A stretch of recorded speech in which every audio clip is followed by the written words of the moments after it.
नमस्कार। आज हम एक गहरी नजर डालने वाले हैं 2025 में जो जन्माष्टमी आ रही है उससे जुड़ी कुछ खास जानकारियों पर। जी। हमारे पास जो स्रोत हैं वो इशारा कर रहे हैं कि ये सिर्फ एक त्योहार नहीं है, शायद कोई दिव्य संकेत भी हो सकता है इसमें।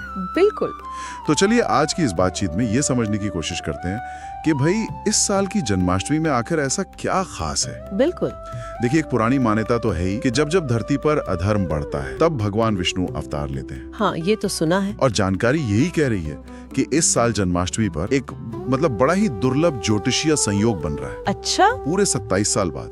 कहते हैं कि ठीक ऐसा ही योग श्री कृष्ण के जन्म के समय द्वापर युग में बना था। अरे वाह। 27 साल बाद, तो ये तो वाकई से काफी खास बना देता है। जी हाँ। तो सबसे पहले चलिए तारीख और सही समय की बात कर लें ताकि एकदम स्पष्ट रहे कब है इस साल जन्माष्टमी। देखिए, पंचांग के हिसाब से अगर देखें, जो अपना हिंदू कैलेंडर होता है, अष्टमी तिथि यानी महीने का 8वां दिन, वो असल में 15 अगस्त 2025 की रात को शुरू हो जाएगी, करीब 11:49 पर। ओके, यानी 15 की रात में ही शुरू। हाँ, और ये रहेगी 16 अगस्त की रात 9:34 तक। लेकिन जो मुख्य उत्सव है श्री कृष्ण का जन्मोत्सव, वो कब होगा? वो मनाया जाएगा शनिवार 16 अगस्त की आधी रात को, मतलब मध्य रात्रि। अच्छा। जिसे निशिता काल भी कहते हैं, क्योंकि मान्यताओं के अनुसार वही खास पहर है जब भगवान कृष्ण का जन्म हुआ था। समझिए, तो पूजा वगैरह सब 16 की मध्य रात्रि में ही होगी। जी, मुख्य रूप से तभी। और ये जो 27 साल वाला संयोग है, ज्योतिष के नजरिए से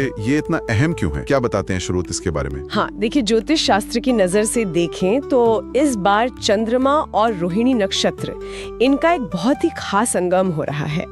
ठीक वैसा ही जैसा हजारों साल पहले कृष्ण जन्म के वक्त था। बिल्कुल वैसा ही। जी। देखिए, हर साल जन्माष्टमी पर रोहिणी नक्षत्र हो ये जरूरी नहीं होता, और चंद्रमा के साथ उसका ठीक वैसा योग बनना तो और भी दुर्लभ है। अच्छा। तो जानकार ये मान रहे हैं कि ये योग जो है वो भक्तों की मनोकामनाएं पूरी करने के लिए बहुत शक्तिशाली होता है।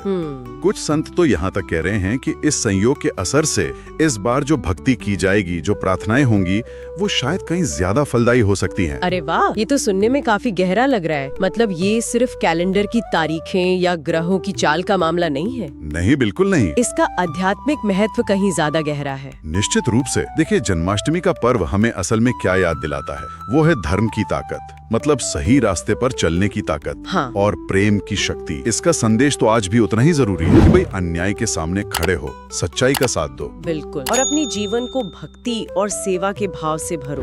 ये वो रात है जब आस्था और आनंद वो हर तरफ महसूस होता है, चाहे मथुरा वृंदावन की गलियां हो या हमारे अपने घर का छोटा सा पूजा स्थल। सही कहा। और इस आस्था को दिखाने के लिए भक्त लोग इस दिन खास तौर पर क्या करते हैं? पूजा विधि या परंपराएं क्या हैं? परंपरा तो ये है कि भक्त सुबह स्नान वगैरह करके व्रत का संकल्प लेते हैं।